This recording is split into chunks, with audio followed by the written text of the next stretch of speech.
Why was she even there? That was the question hanging in the room, unspoken but thick enough to taste. The men didn't hide it well. Some smirked, others shook their heads, and a few just stared at the table as if waiting for someone else to say it. She didn't belong, not here, not among them. Kate Hayes sat at the far end of the briefing room, posture perfectly straight, hands folded on the table. Her dark hair was pulled back in a regulation-type bun, her uniform crisp, her boots polished. On paper, she was a communications specialist. That meant she would be the one listening, relaying, making sure signals cut through noise in the middle of nowhere. A necessary role, but not glamorous, not heroic, and not, at least to these men, the kind of role that demanded a seat at the table. The colonel's voice carried through the room like gravel dragged across steel. "This is Staff Sergeant Hayes. She's been attached to your unit for Operation Kingfisher." No one said a word, but the silence was heavy, like a pause before laughter. Captain James Reeves, the team leader, finally spoke. "With all due respect, sir, my unit is already staffed. We've trained together for months. We don't need an extra body slowing us down." His voice wasn't raised. It didn't need to be. The weight of his tone said enough. Hayes didn't flinch. She didn't speak. She kept her eyes on the colonel, not on Reeves, not on the 5 other SEALs who shifted in their seats with barely contained skepticism. The colonel's reply was a blade drawn slow. "You don't get a vote in this, Captain. She's here because I said she's here." And just like that, the decision was final. But decisions on paper don't erase the whispers. "She's a comms tech, that's it. She can't shoot, can't move, can't run with us. Why bring her?" It wasn't shouted. It didn't have to be. She heard it in the chuckles, the side glances, the way Lieutenant Adams leaned back in his chair and smirked at her like she'd wandered into the wrong movie. And still she said nothing. Not during the briefing, not when Reeves broke down the plan, not when questions circled about infiltration routes and possible ambush points. Her silence wasn't surrender. It was armor. But even armor has cracks. Hours later, the firing range was alive with gunfire. Hot brass clattered against concrete. The men cycled through drills, magazines emptying with tight, disciplined bursts, and at the far lane stood Hayes. Her stance looked wrong, too stiff, her grip uneven. When she fired, the rounds scattered across the target, wide and useless. A couple kissed the edges, but nothing near center mass. Adams made sure everyone noticed. "Remind me again," he called over the cracks of rifles. "How exactly did you qualify for this assignment?" The others laughed. Hayes kept reloading, mechanical, expressionless. She didn't look at him, didn't look at anyone. Just ejected the magazine, slid another home, racked the bolt, fired again, another messy spray. "Don't worry, sweetheart," Adams said, loud enough for every man to hear. "We'll handle the dangerous stuff. You just keep the radios warm." More laughter. She finished her drill, cleared the chamber, secured the weapon. Still silent, still expressionless. But Reeves, watching from the raised platform, noticed something no one else did. The tightness around her jaw, the way she breathed deep, controlled, as though keeping something locked in. Not embarrassment, not fear, control. It was the same look he'd seen on men right before a fight. That night the barracks fell quiet. Snoring filled the darkness. Boots lay lined in rows beneath bunks, and Hayes lay perfectly still in her rack, eyes open, waiting. When she was certain the others were asleep, she slipped out, silent, fluid, not the awkward comms specialist they'd mocked all day. Her limp was still there, subtle, favoring her left leg, but her movements were precise, intentional. The base was dark, the Virginia summer air thick with humidity. She crossed the compound like she knew every blind spot of every camera. Maybe she did. The armory door accepted her fingerprint without question. Inside, she walked past racks of standard-issue rifles until she reached a locked case at the rear. Her print opened it. Inside, a weapon lay in pieces, an M110 sniper system, disassembled with care.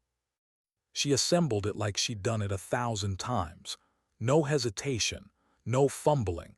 Her hands moved with the ease of memory. She carried it to the range, now empty under the stars. She didn't bother with lights, didn't bother with ear protection. She just lay prone, slid the rifle into her shoulder and fired. A suppressed crack split the night. Downrange, the bullseye shredded. Another crack, another bull's. 5 more, each perfect. Then the handgun. Draw, aim, fire, every shot clean, every shot fast. This was not the clumsy operator from daylight. This was someone else entirely. From the shadows, a voice cut through the silence. Impressive. Hayes didn't startle, she didn't even turn. She knew who it was. She'd known the moment he walked in. Old habits, she said, voice flat. Colonel Harrison stepped into the moonlight. He didn't clap, didn't smile, just watched her disassemble the rifle with the same efficiency she'd assembled it. "You're still fighting it," he murmured. She paused just for a second, then kept working. "It's not conditioning," she said softly. "It's choice." But her voice had changed. And Harrison knew it. He didn't push. He didn't need to. The truth was in her hands, in the perfect disassembly of a weapon no communications specialist had any business touching. Later, alone again, she lay in her bunk, staring at the ceiling. The laughter from earlier echoed in her skull. That's 29 missed targets already. She could still hear Adams saying it, like a dagger disguised as a joke. They thought she was a liability. They thought she was a mistake. And maybe she thought that was safer. Because if they saw what she really was, what she'd been trained to be, they wouldn't laugh. They'd recoil, they'd fear. And fear is harder to silence than mockery. The next morning during the obstacle course, she ran with them. Walls, mud, barbed wire. She moved with caution, slower than the others, average, forgettable. Until the world turned white, a deafening boom, harmless at least to them, but not to her. Her body froze against the wall, knuckles white, breathing sharp, shallow, panicked. 15 seconds passed, an eternity in combat. She saw Baghdad, she saw fire, she saw him. Then just as suddenly she blinked and kept moving, finished the wall, finished the course. Time slow, performance weak. But everyone had seen it, the freeze. "Shell shock," Adams said afterward, shaking his head. "She's broken." The whispers spread. Mockery had shifted to discomfort, doubt. And Hayes, she kept her mask in place. No reaction, no defense, just silence. But when she walked back toward the barracks, Reeves caught it. The faint tremor in her hand. Not fear, not shame, something else, something dangerous. That night she opened a small case beneath her bunk. Inside was a photo, 6 faces. Hard, serious, unremarkable to anyone else. To her, they were ghosts. 3 were already dead. 1 was hunting her. 1 had created her. And the last was her, younger, colder, a version of herself she had buried deep. The name whispered across her memory like a knife drawn from a sheath. "Spectre." She closed the case, secured it, and sat in the silence. They laughed at her. They mocked her misses. They thought she didn't belong. And maybe she thought they were right. Because the woman they saw wasn't meant to belong. The one who did, the one they didn't know, was something else entirely. Something they weren't ready to meet. Not yet. Why did she freeze? That was the question on everyone's mind, though few dared say it out loud. Just a training device. Loud, blinding, sure, but nothing these men hadn't endured 100 times before. To them it was routine. To her it was a fracture. Lieutenant Adams didn't let it go. "You saw it," he told anyone who would listen. "She locked up, dead weight. She'll get us killed." The others tried to stay quiet, but their silence spoke louder than agreement. Wilson, the big one, said nothing. Miller watched her with sharp suspicion. Parker, the youngest, looked confused, torn between sympathy and doubt. And Reeves, the captain, watched all of it, storing every word behind his controlled stare. Hayes said nothing. She ate in silence, trained in silence, slept in silence. She had learned long ago that words only fueled men like Adams. Silence, on the other hand, unsettled them. But silence also isolates. That night, as the team drifted toward sleep, she lay awake again. Eyes open, listening, counting breaths, waiting for the room to settle, and when it did, she slipped out. The track at the far end of the compound was empty. Floodlights glared down, casting long shadows across the asphalt. She ran a lone, steady pace, each step measured. The ache in her left leg was constant, a dull reminder of Baghdad, but pain was a companion now. Familiar, predictable. And as she ran, the past came back. A safe house, the smell of cordite and smoke, Cooper's voice in her earpiece. "Don't leave me, that's an order." Her own voice answering, flat, mechanical. Mission parameters clear, proceeding to extraction point. And then the explosion, the pain, the silence that followed. She increased her pace as if she could outrun memory. But memory doesn't chase, it waits. When she slowed at the far turn, Colonel Harrison was waiting. He wasn't in uniform. Just a man in the dark, hands clasped behind his back, watching her with those sharp, tired eyes. "You're pushing the leg too hard," he said. She shrugged, old habits. "Walk with me." They moved in silence at first, circling the track. He didn't look at her, she didn't look at him. Finally, he said, "The today." Her jaw tightened. "Baghdad." "You recovered." "Not fast enough." Harrison studied her. "No one thinks less of you for it." She stopped walking, turned to face him. "That wasn't PTSD, Colonel. That was conditioning fighting memory. That was Spectre trying to take control." The name hung between them, like a secret neither wanted to say aloud. "And you fought it," he said. "I always fight it. That's why I left. That's why I buried her. Yet here you are." She gave a bitter laugh. "Do I have a choice?" "There's always a choice, Kate." She didn't answer, because deep down she knew that wasn't true, not anymore.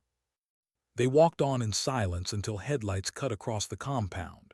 A convoy of black SUVs rolled through the gates, tires crunching gravel. Harrison checked his watch. His face turned grim. "That's General Marshall," he said. "If he's here, something happened." And in that moment Hayes knew. Cooper. The conference room filled quickly. Reeves, Harrison, Winters, Hayes. And then the man himself, General William Marshall, wiry, 72, eyes like ice. He wasted no time. 3 hours ago, David Cooper surfaced in Damascus, Marshall began.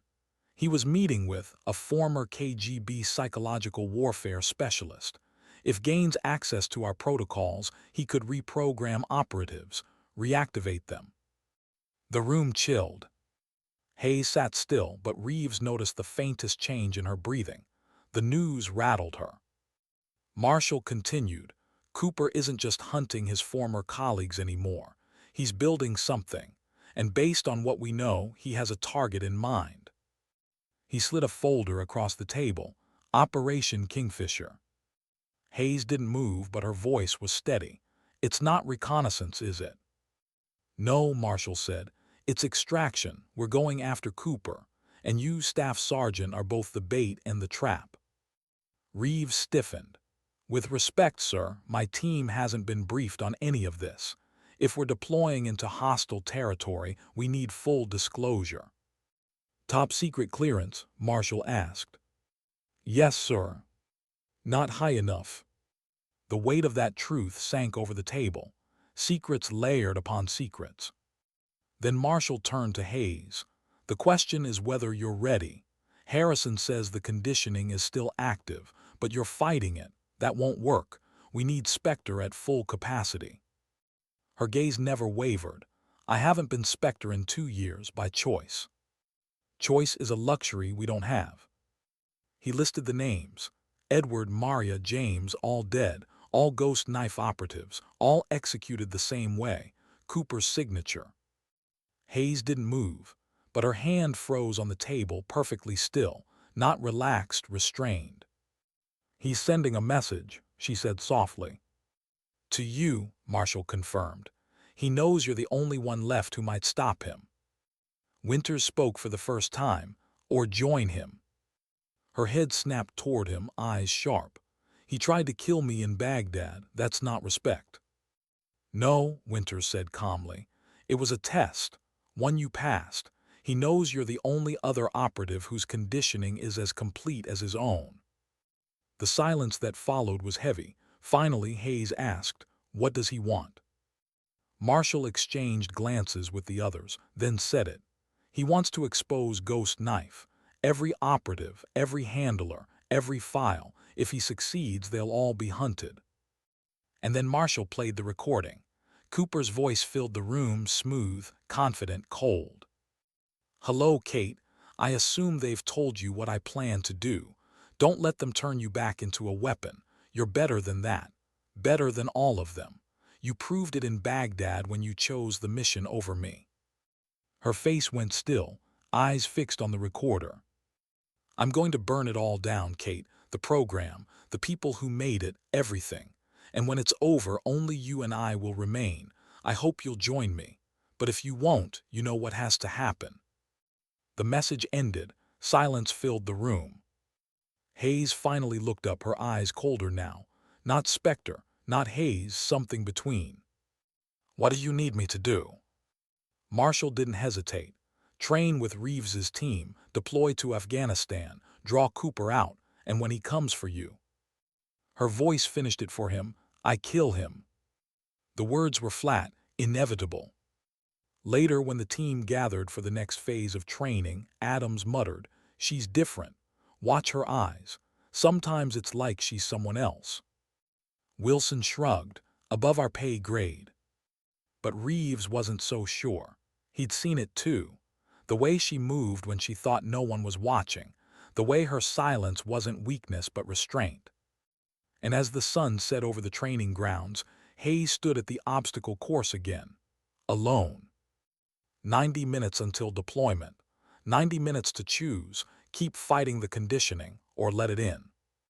She whispered into the silence, a voice no one else could hear. Different methods, same results, people still die either way. Her hands trembled once, then stilled. The decision wasn't made, not yet. But soon. What happens when the person you trust to guard your back lets the enemy walk right past? That was the lesson the team learned the hard way. The training exercise was simple enough on paper. Assault a simulated compound, clear hostiles, protect civilians, extract a high-value target. They had done variations of it dozens of times. But this time, Hayes was with them. And this time, everything fell apart. They stacked on the first building. Adams in the lead, confident as ever. Wilson followed, massive frame moving with surprising fluidity. Miller swept corners with razor precision. Parker moved like a shadow, eager but green. Hayes was third, weapon clutched tight, eyes steady but movements always half a beat too slow. Stay in the back, Adams muttered. We'll handle the entries. She didn't argue, she never did. Inside, the rooms filled with chaos. Role players posing as hostiles opened fire with paint-marked rounds. Civilians screamed. Adams and Wilson cut down targets clean. Miller cleared high corners. Hayes lingered a step behind, reacting late, never fast enough to matter. By the third room, frustration was boiling over. Cover the left corner, Adams barked. She turned, rifle rising, but too late. A role player burst from cover and dropped Parker with a round square to the chest. The younger SEAL collapsed, following the rules of the simulation. Damn it, Adams snarled. They pressed forward, angrier, sloppier. And then it happened. Hayes stood guard at a corridor junction, weapon ready. Behind her, footsteps whispered, deliberate, measured. A hostile role player in tactical gear emerged, weapon aimed straight at her. She froze, not fear, not surprise, something else. She didn't call it out, didn't fire. She just stood there, rifle half raised, as the round slammed into her chest. The role player swept past and opened fire on Adams's team from behind. Within seconds, Wilson, Adams, and Miller were down. Game over, mission failure. The review room was brutal. Adams didn't hold back. What the hell was that, Hayes? You had one job, one sector, and you let a hostile walk right past you. She stood at attention, eyes fixed on a point beyond his shoulder. No excuse, sir. That's all you've got, he snapped. No excuse. In the field we'd all be dead right now because you froze. Wilson tried to calm him, but Adams shook him off. She's not ready, she's a liability, and you know it. The others stayed quiet, but Reeves saw the truth written on their faces. Doubt, discomfort, fear. But he also saw something else. The tremor in Hayes's left hand. Not shame, not guilt, something deeper, like pressure against a dam building, threatening to crack. That's enough, Reeves cut in, voice sharp. The failure was tactical, not personal. The whole team missed the flank. With respect, sir, Adams said, anger hot in his eyes, she's broken. Then that's my call to make, not yours. The room went still. Reeves dismissed them. But Hayes lingered. Later in Reeves's office she stood rigid. He studied her. For a long moment he said nothing. Then, "You want to quit?" Her silence confirmed it. "You think by walking away you protect us," he continued. "But that's not the truth, is it? You're afraid of what happens if you don't walk away." Her jaw tightened. The mask cracked just enough for him to see the battle inside. "I request removal from the operation," she said at last. "Request?" Her eyes met his, and for the first time he saw something raw behind them. Not weakness, not fear, resolve, a desperate kind. She wasn't running from the mission. She was running from herself. And Reeves realized then just how little he understood about Kate Hayes. That night she sat alone in her barracks. A small metal case lay open on her bunk. Inside, a photograph. 6 people in nondescript tactical gear. Ghost Knife Team 7. 3 were dead. 1 had turned hunter. 1 had built the program, and 1 was her. Her younger self stared back at her from the photo. Hard, cold, certain. A version she'd buried, a version with another name. "Spectre." She closed the case, locked it, and sat in silence. The voices from training echoed. "She's broken. She'll get us killed." Maybe they were right. Or maybe they had no idea who they were standing beside. The next day, Reeves pulled her aside before training. "Hayes," he said quietly, "I don't care what you are or what you were. What I care about is this. When it matters, will you do what needs to be done?" Her reply was immediate, cold, certain. "Yes, sir." But he couldn't shake the feeling she wasn't answering his question. She was answering a different one. By nightfall, the truth started bleeding through. General Marshall summoned them again. The big screen flickered with a grainy feed. A basement. A man on his knees, bloodied, uniform torn. Major Collins, CIA. A figure stepped into frame. Tall, lean, weapon casual in his hands, his face unseen, but Hayes knew instantly. "Cooper," she whispered. He spoke directly to the camera, calm, almost friendly. "I assume you're watching, Kate. I want you to see what happens next." He leaned close to Collins, whispered something inaudible. Collins's expression emptied, blank, obedient. "Stand," Cooper ordered. Collins obeyed. "Now tell us where the defector is." Collins gave the coordinates in a flat, robotic voice. And then Cooper handed him a pistol. "Place this against your temple." "No," Hayes breathed. The gunshot echoed in the command center. Collins collapsed. The screen went black. Then white letters appeared. "This is what we are, Kate. This is what they made us. Weapons without choice. Without humanity, I'll free us both. Come find me." The room was silent. Reeves stared at Hayes, his gut twisting. "Could he do that to you?" Before she could answer, Winters spoke. "No, Hayes and Cooper were Alpha Protocol. Their conditioning is different. They can't be triggered with simple commands. Reeves didn't look convinced. Hayes said nothing, because the truth was darker. It wasn't about commands, it was about surrender. And she wasn't sure how many more walls she had left before Spectre broke through. What do you do when your enemy knows you better than you know yourself? That was the question haunting Hayes as she prepared for the next phase of training. Cooper's video still echoed in her mind, Collins's lifeless obedience, the final gunshot, the words on the screen. This is what we are. The team assembled for a multi-building assault drill at dawn. Live fire, role players, chaos engineered to simulate the unpredictability of combat. Reeves handed out assignments. Hayes ended up on Adams's fire team again, a decision that made tension simmer even before the first door blew open. The first building went smooth enough. Too smooth. Adams was sharp, Wilson unstoppable, Miller methodical. Hayes trailed just behind, her movements deliberate but always too late, too slow. Adams's jaw clenched with every room they cleared. By the second building the pressure mounted. Hostiles in windows, civilians screaming in stairwells. Every choice demanded speed and precision. Adams barked orders with his usual confidence. Hayes rear guard. She nodded, taking her post at the hallway junction, weapon low ready, scanning. And then footsteps, soft, deliberate behind her. She turned. A role player in tactical gear aimed a rifle square at her chest. Time stretched, one heartbeat too. She should have called it out, should have fired, should have done anything. Instead she froze. The round struck her vest, hard enough to bruise. She didn't flinch. She just stood there, silent, as the hostile swept past her and lit up Adams's team from behind. Seconds later, Wilson was down. Miller was down. Adams himself fell in a hail of paint-marked rounds. Exercise over, mission failure. The debriefing room was electric with anger. "What the hell is wrong with you?" Adams roared.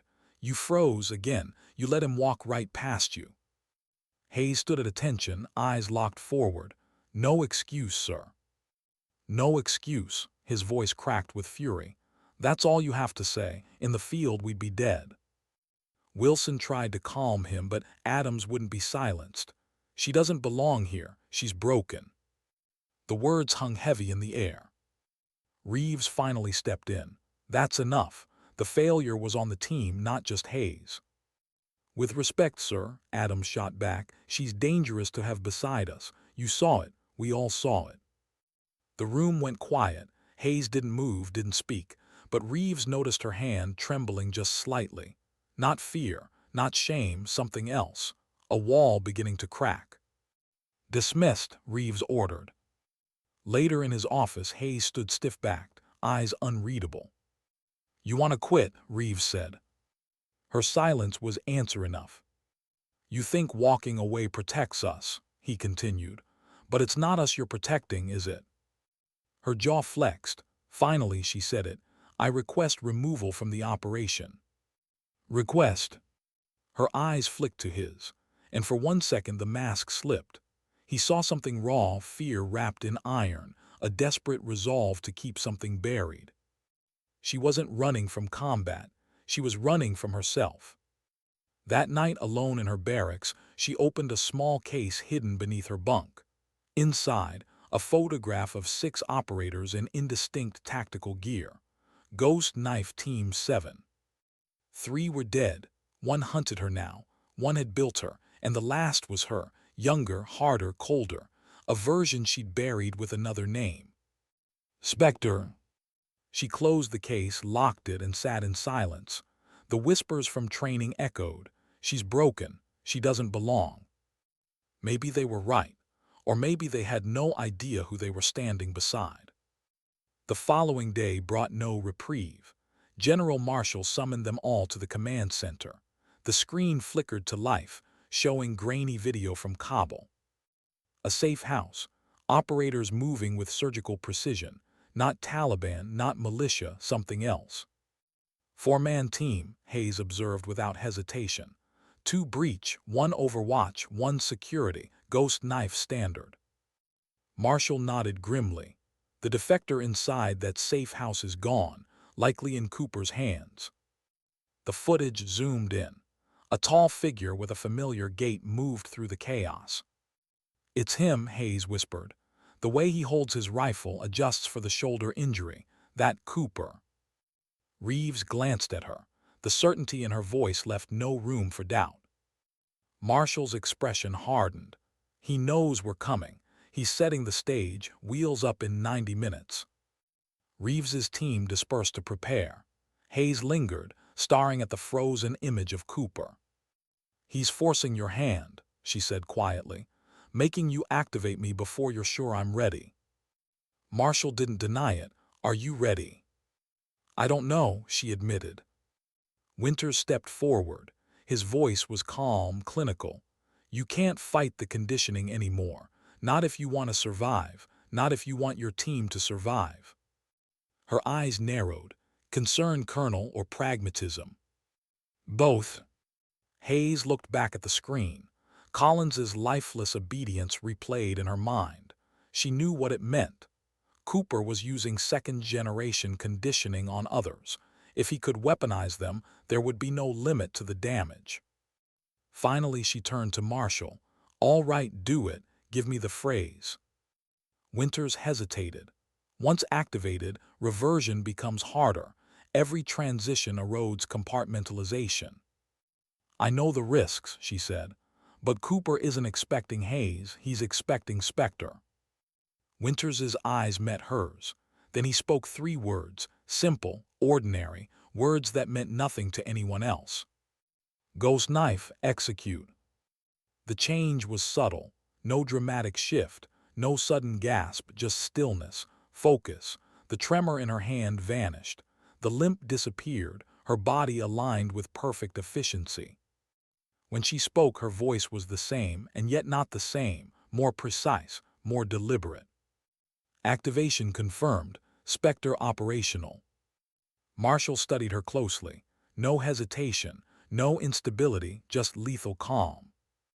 "Prepare for deployment. Full tactical, your choice of weapons." "Understood." She turned to leave. Her movements fluid, now predatory. "Hayes," Marshall called after her. She paused, looked back. "Remember who you're fighting for." For one brief moment, something flickered in her eyes. Hayes surfacing through the steel of Spectre. "I remember who I am, General," both versions. And then she was gone. Reeves stood in the silence that followed. His gut knotted. He had seen soldiers change before, seen fear harden into resolve, seen men break and rebuild. But this was something else entirely. He looked at Harrison. "What exactly have you put my team into?" Marshall's reply was grim. "A necessary evil, one that may save thousands if we succeed, and cost just as many if we fail." Hours later, as the team boarded their transport, Reeves watched Hayes, no Spectre, move with fluid precision. No limp, no hesitation, every motion clean, exact. She strapped in without a word, eyes forward, calm. And Reeves realized the woman who had missed 29 targets, the one they had laughed at, mocked, dismissed. She was gone. What sat across from him now was something else. Something that belonged to a world none of them truly understood. And for the first time, Reeves wasn't sure whether to feel safer or more afraid. Why did the air feel heavier the moment they crossed into enemy skis? No one spoke it aloud, but every man on the C-130 felt it. The way silence thickened as the desert stretched below. The way the mission shifted from practice to reality with a single border line on a map. Reeves scanned his team. Wilson double-checked gear with quiet focus. Miller cleaned his rifle with surgical calm. Parker's leg bounced with nervous energy he tried to hide. Adams leaned back, smirk etched on his face as if to say he wasn't worried. And Hayes? No Spectre. She sat perfectly still. No nervous tics, no wasted motion. Her eyes forward, unblinking. Reeves had to remind himself this was the same woman who had once stumbled through drills, missing target after target. But now she radiated something different, not confidence, not bravado, something colder, purpose sharpened to a knife edge. He wanted to ask which version of her he was looking at, but maybe the better question was whether she even knew anymore. The landing was hard and fast. Dust storm kicked up as they disembarked at a forward operating base outside Kabul. The sun was just beginning to set, bleeding the horizon with fire. Colonel Winters greeted them on the tarmac, his tone clipped. Intel places Cooper's cell in the plane. Safe house compound. Limited guards but heavily reinforced interior. This isn't a siege. It's a snatch and grab.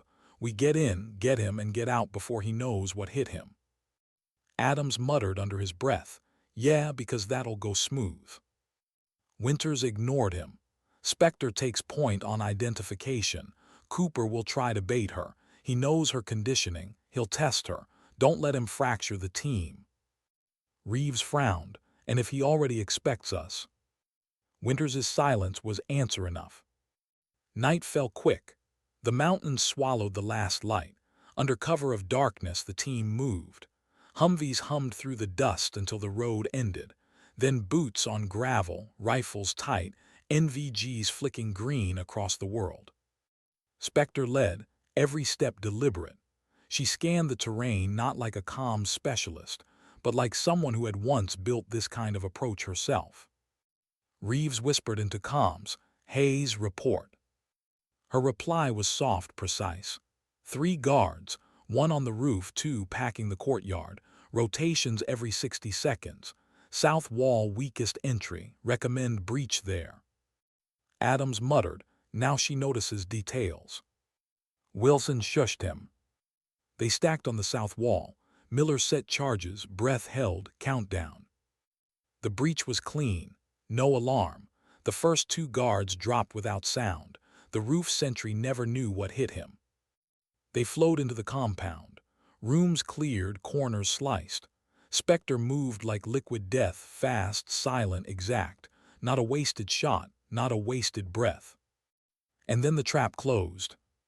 The far door blew inward with a thunderclap. Shouts.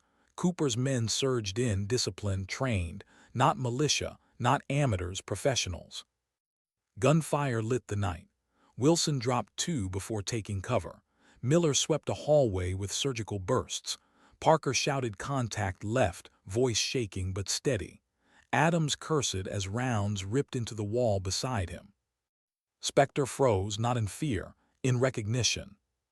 The patterns, the angles, the way Cooper's men moved. It was ghost knife doctrine, her doctrine. And then she heard it. "Kate." The voice cut through the chaos, smooth, familiar. "Cooper." He stepped into the hall as if the bullets didn't exist. Tall, lean, face but alive, eyes burning with something she recognized too well. "You came." Her rifle raised without hesitation, the sights locked on his chest, finger curved on the trigger. But she didn't fire. Not yet. Behind her, Reeves shouted, "Take the shot." She didn't move. Cooper smiled. "They don't understand, do they? You're not theirs, Kate. You never were. You're mine, my mirror, my shadow, Spectre." The name landed like a knife between her ribs. "Don't listen," Reeves barked. "He's baiting you." But the walls inside her head shifted. Ghost knife. Baghdad, the fire, the choices. "You chose the mission over me." The words from his recording replayed. And for one long second, she wasn't in Kabul. She was in that burning safe house again. Her finger trembled. Reeves saw it. "Hayes," his voice cut sharp, "stay with me, right here, right now." But Cooper leaned in, calm amidst the storm. "Put down the weapon, Kate. You know what you are. They laugh at you because they see the lie. I see the truth. Let me free you." Bullets tore through plaster. Wilson roared as he dragged Parker to cover. Miller barked coordinates into comms for air support.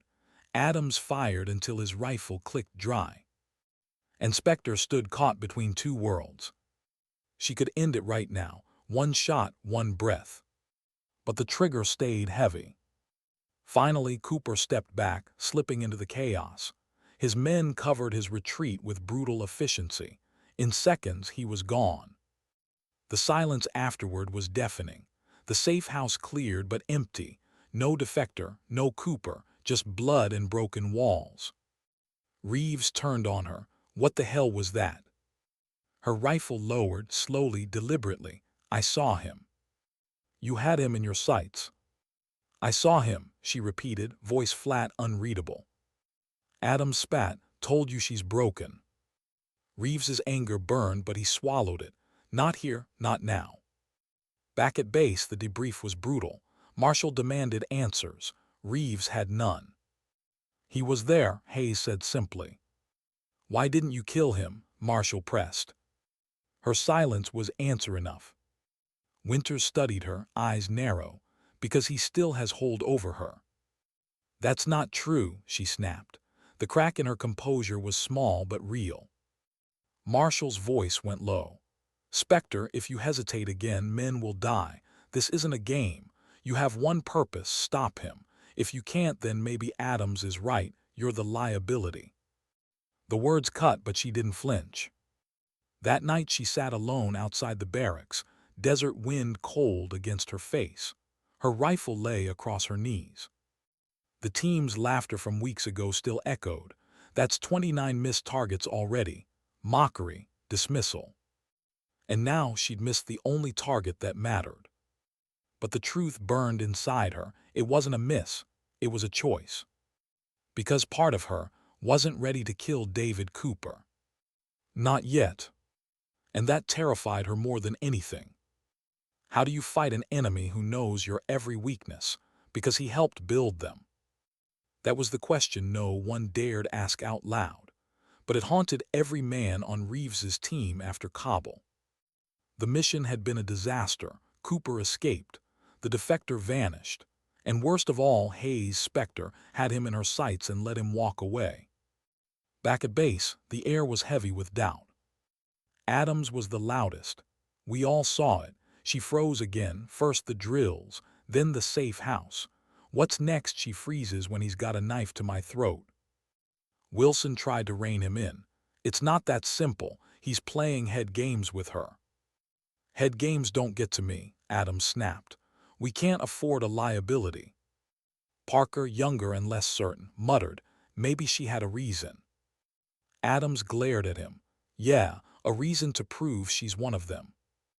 Reeves cut the argument short, but the fracture was already there. Trust had bled out. And Hayes knew it. She heard their voices through thin walls. She saw the way Adams's eyes burned every time they landed on her. Even Wilson, steady as he was, couldn't hide the worry. Only Reeves kept his face unreadable, but even silence speaks. She wasn't sure which cut deeper, their mistrust or her own. Because when she closed her eyes at night, she didn't see failure. She saw Cooper, his voice, his certainty. The way he called her Spectre like it was the only name that ever fit. And sometimes, in the dead of night, she wondered if he was right. The next mission came too fast. Intelligence placed Cooper's network in the valley, smuggling second-generation conditioning protocols through old Soviet tunnels.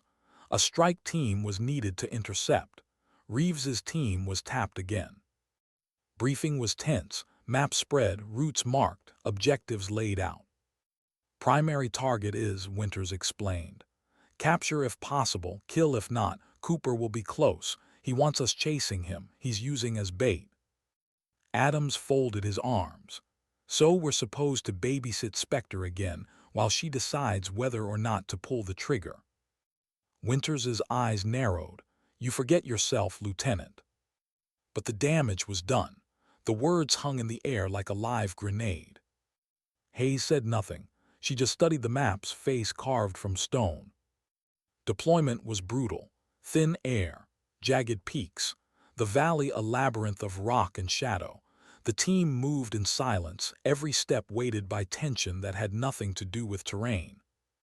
Spectre led the way again, not by command, by instinct. She seemed to see the ground differently, tracing paths no one else noticed, anticipating ambushes before they happened. And yet doubt clung to her like a shadow. Halfway through the valley, Parker froze. His boot hovered over a patch of dirt wired with a pressure plate. "Tripwire," he hissed. Spectre moved before anyone else. She dropped to her knees, tools flashing, hands steady. In 30 seconds the device was disarmed, safe. She rose without a word. Adams muttered, "Convenient she found it, like she knew it was there." Reeves's voice cracked sharp, "Enough." But the seed had been planted. They reached the tunnel entrance just before dawn. The air reeked of diesel and damp stone. Inside, shadows stretched deep. Miller swept point. Wilson took rear. Reeves coordinated sectors. Spectre's eyes never stopped moving, tracking every detail. Deeper inside, voices echoed, "Russians' men." The firefight was sudden, violent. Bullets sparking off stone, echoes deafening. Wilson dropped 2 in a heartbeat. Miller cut down another. Adams stormed forward with reckless precision. Spectre didn't hesitate. She flowed into the fight, her shots surgical, precise. 2 hostiles down before Reeves even called sectors. And then she saw him. He was older than she remembered from the files. Beard streaked gray, eyes sunken but sharp. He stood behind cover, pistol in hand, barking orders. Spectre's sights locked on him. And froze. Not because she couldn't pull the trigger, because memory hit. His voice, years ago, the training chamber. Words drilling into her subconscious like needles. "You are not a person, you are function, you are purpose, you are Spectre." Her breath caught, the walls of the tunnel closed in, the firefight blurred.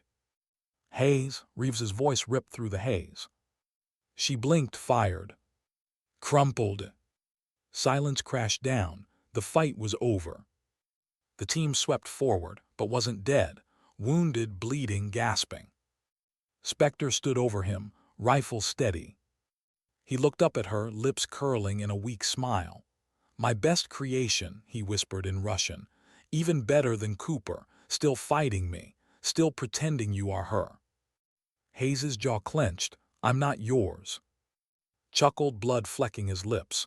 "You can't kill me, not truly. I live in you. Every command, every instinct. You hear me even now." Her finger tightened on the trigger. Reeves stepped in fast. "Spectre, enough, he's done." Her eyes stayed locked on. For one terrifying second, Reeves wasn't sure which way she'd turn the rifle. Finally, she lowered it. "Bag him," Reeves ordered. They dragged out, bound and bleeding. The mission was technically a success, but Reeves knew better. He'd seen the storm in Hayes's eyes. Back at base, died before he could be interrogated. Poison capsule hidden in his teeth.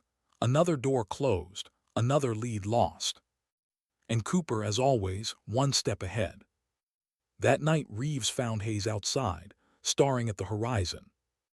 "You hesitated," he said quietly. She didn't deny it. "He got in your head." Her voice was flat. "He built the walls. Cooper lives in the cracks. I keep patching them. But one day, one of you is going to give the order to stop patching, and then you'll see what I really am." Reeves swallowed hard. "What are you?" She turned, eyes unreadable. "Something you don't want beside you, and something you can't survive without." She walked away, leaving him with the truth he'd been trying not to face. The team didn't just doubt her anymore, they feared her. And Reeves wasn't sure he didn't too. Because deep down, he knew Adams might be right. There would come a moment when trust wouldn't be enough. And when that moment came, someone would give the order. The one order that would decide everything. What happens when the person you've mocked, doubted, even feared, becomes the only thing standing between you and death? That was the question none of Reeves's men wanted to face. But war doesn't wait for comfort. It strips you bare. 2 days after his death, intel came in. Cooper had resurfaced in Provence near the Pakistan border, remote terrain, mountains like jagged teeth, a warren of caves stretching for miles, the perfect place to disappear or to spring a trap. The briefing room was tense, maps sprawled across the table, satellite imagery flickered on screens. "Objective is simple," Colonel Winters explained. "We move in, locate Cooper, and end this. No half measures, no second chances." Adams snorted. "You mean if she lets us?" Reeves's jaw tightened. "Lieutenant." "No, sir. I'm done pretending. Twice now she's had him. Twice she hesitated. You want to trust her? Fine. But I won't bet my life on her pulling the trigger." Hayes sat silent at the far end, face unreadable. But her hands, folded neatly on the table, were too still. Marshall cut through the argument with steel. "This isn't about trust. This is about survival. And if any of you doubt her again in the field, you won't live long enough to regret it." Adams's mouth snapped shut, but the fire in his eyes said everything. The plan was set. Insertion by helo, approach on foot, clear the caves, neutralize Cooper. Night fell heavy and moonless when they deployed. The rotors thundered, kicking dust into black skis. The helo skimmed before dropping them into the valley. Silence swallowed the world as it lifted away. The team moved in, rifles tight, eyes scanning. Spectre led again, not by choice, by necessity. No one else could read terrain the way she did. Hours passed, rocks, shadows, the faint hum of distant streams, and then tracks.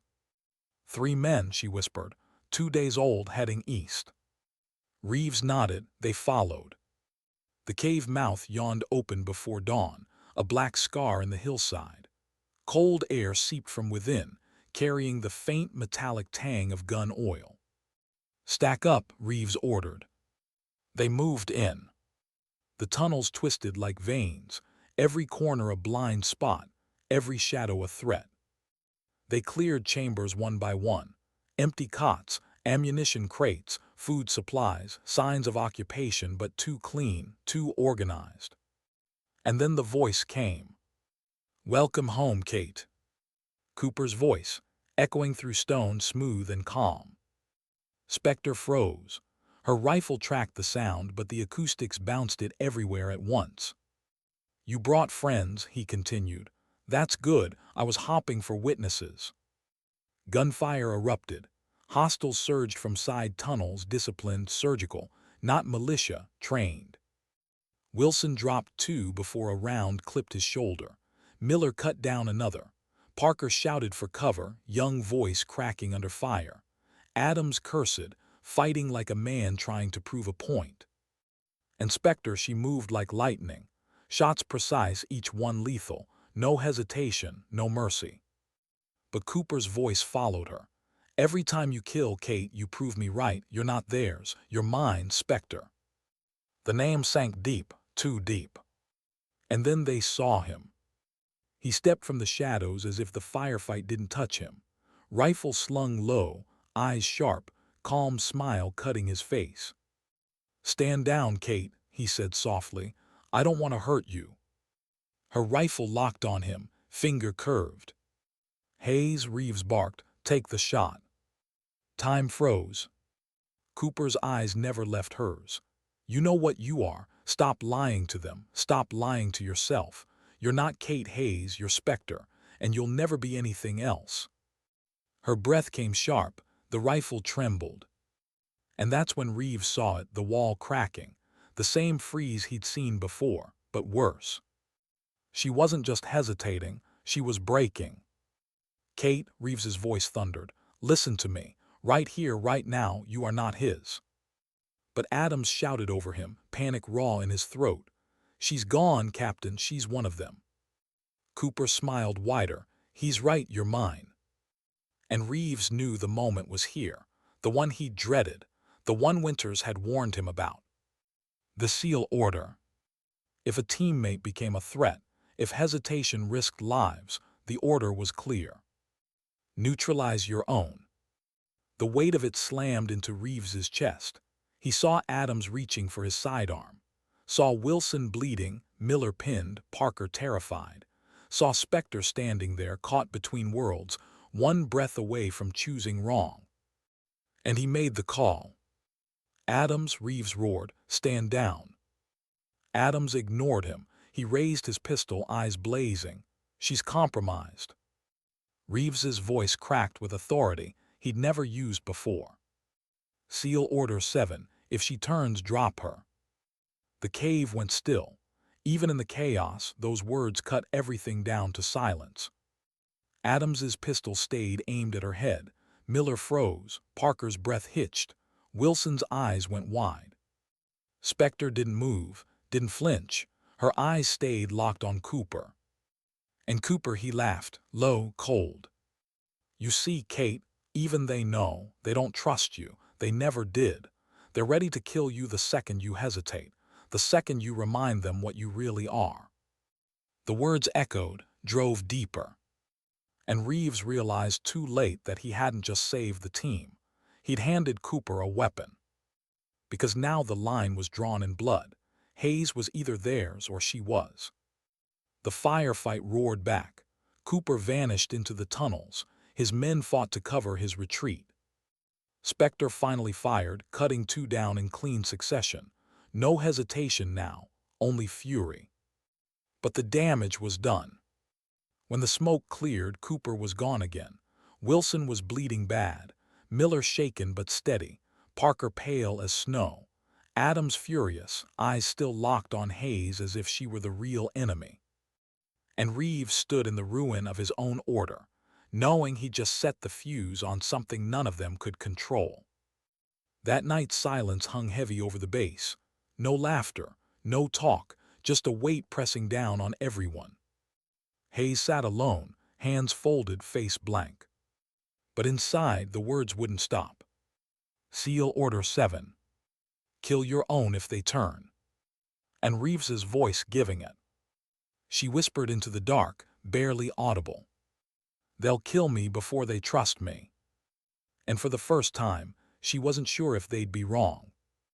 What do you do when trust is gone, but the mission still demands your life? That was the weight pressing on Kate Hayes's shoulders as dawn broke over the mountains. The team moved in silence. Not the comfortable silence of professionals, but the brittle kind, where every step could splinter what little held them together. Wilson's wound slowed them, though he never complained. Miller carried extra weight without hesitation. Parker's eyes never stopped flicking between Hayes and Adams, torn between loyalty and doubt. And Adams, his gaze never left her. His hand hovered close to his weapon, as if waiting for Reeves to give the final word. But Reeves gave none. Because Reeves knew what no one else did. He hadn't just given an order in that cave. He'd broken something, maybe beyond repair. By mid-morning, they found the compound. Hidden deep in a canyon, reinforced with steel and stone, guarded by men who moved with the same efficiency Hayes once had. Cooper's men. They set up overwatch. Spectre scanned through her scope, eyes tracing patterns in the chaos. Guard rotations, entry points, weak spots. She marked them without effort. And then she saw him. Cooper, standing in the courtyard, calm, unhurried. He didn't bark orders. He didn't even hold a weapon. He just watched the horizon as if waiting for her. Her breath hitched just once, then steadied. Reeves moved beside her. "You see him?" "Yes." "Then this ends today." But the words hollowed out inside her, because ending it meant killing him, and killing him meant killing the last mirror of who she once was. The breach came fast. Explosives ripped gates. Bullets tore the air. Cooper's men fought with brutal precision. Wilson roared through pain, mowing down 2 at the flank. Miller moved with surgical calm, never wasting a round. Parker stumbled but held his sector, eyes wide but steady. Adams fought like he had something to prove, and maybe he did. And Spectre, she moved through the storm like it was memory, rifle rising, falling. Shots clean, surgical, too clean, too surgical. Because this was Hayes.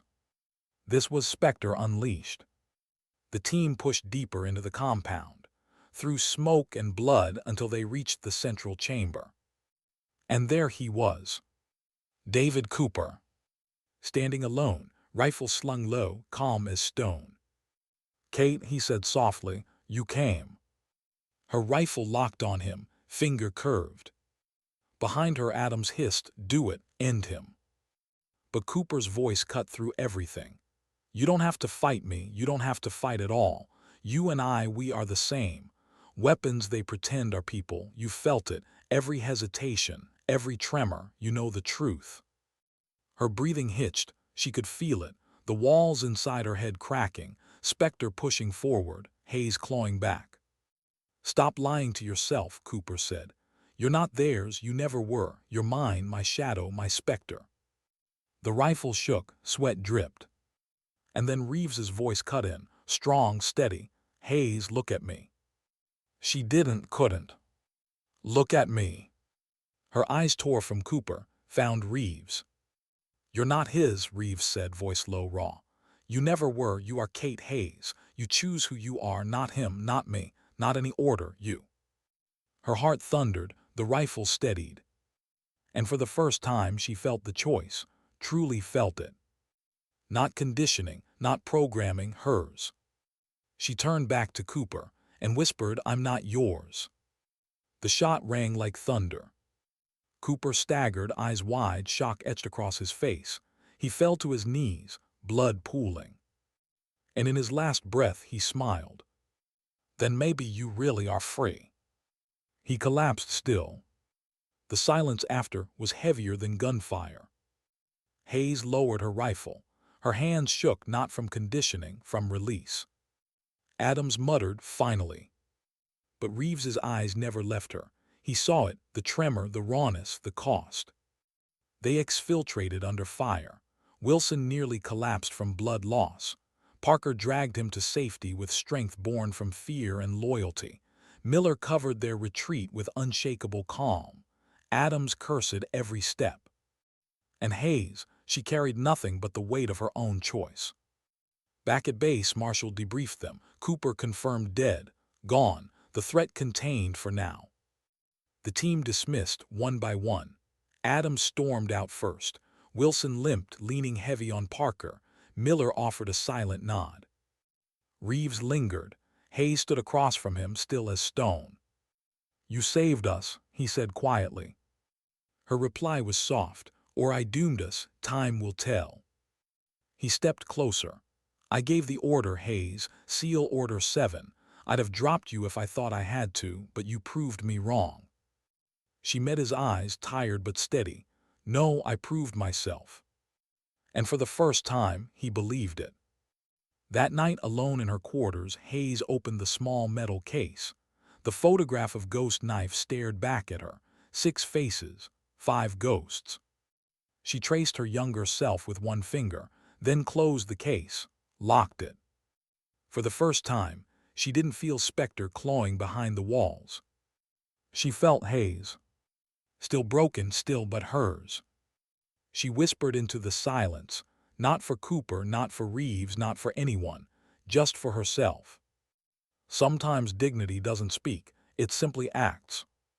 And then she lay back, eyes closed, not at peace, but closer to it than she'd ever been.